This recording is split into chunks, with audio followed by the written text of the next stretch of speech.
Hello friend, આપનું સ્વાગત છે અંશુ કુકિંગમાં। આજે બનાવવાના છે આપણે મંચુરિયમ।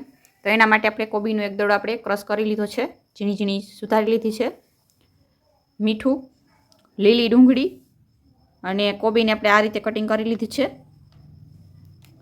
મેંદાનો લોટ, મરચાં, આદુ લસણની પેસ્ટ બનાવીશું, ટમેટા સોસ અને ચીલી સોસ અને મંચુરિયમનો મસાલો છે। હવે આપણે મંચુરિયમનો લોટ બાંધશું। મંચુરિયમનો મસાલો આપણે નાખી દઈશું આ રીતે। મંચુરિયમનો મસાલા આપણે એડ કરશું। એક આપણે પેકિંગ નાખશું આની અંદર, સારી રીતે મિક્સ કરી દઈશું। એક ચમચી આપણે મીઠું નાખશું, સારી રીતે આપણે મિક્સ કરી દઈશું। હવે આપણે જરૂરિયાત પ્રમાણે આપણે મેંદાનો લોટ આપણે નાખશું।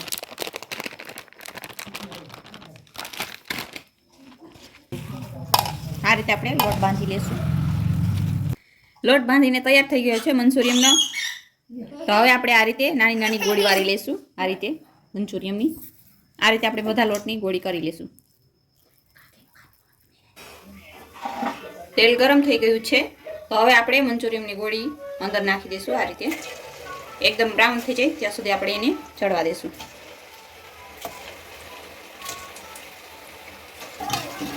આ રીતે આપણે ફેરવી દઈશું, એકદમ બ્રાઉન થાય ત્યાં સુધી આપણે ચડવા દઈશું।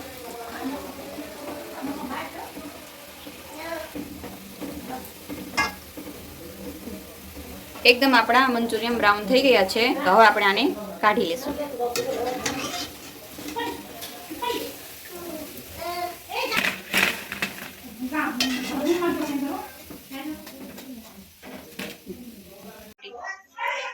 મંચુરિયમના ગોટા બધા એકદમ તરીને તૈયાર છે, તો હવે આપણે મંચુરિયમને વઘાર કરશું।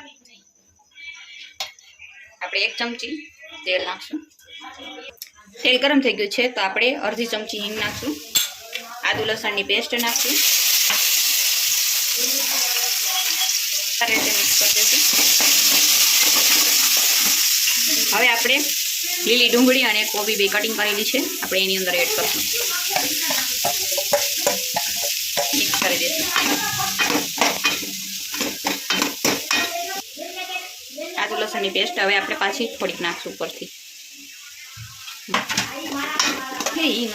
મંચુરિયમનો મસાલો આપણે અડધો રાખ્યો હતો, એ આપણે આની અંદર એડ કરશું, સારી રીતે મિક્સ કરી દઈશું।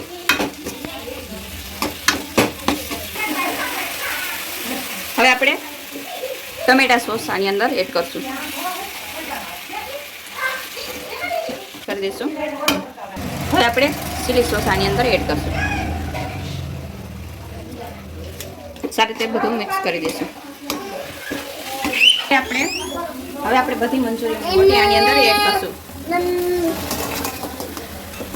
સારી રીતે મિક્સ કરી દઈશું। સારી રીતે બધું મિક્સ કરી દઈશું। હવે આપણે ગેસ બંધ કરી દઈશું।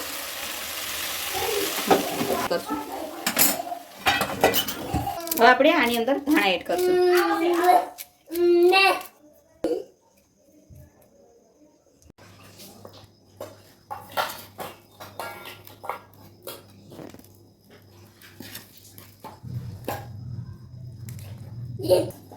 મંચુરિયમ બનીને તૈયાર છે। મંચુરિયમ આપણે ડ્રાય બનાવ્યું છે એકદમ ચાઇનીઝ સ્ટાઇલમાં। તો આવી રીતે તમે પણ ઘરે બનાવી શકો। અને અમારી અવનવી રેસીપી માટે અમારી ચેનલને લાઈક કરજો, શેર કરજો, સબસ્ક્રાઈબ કરજો। ધન્યવાદ।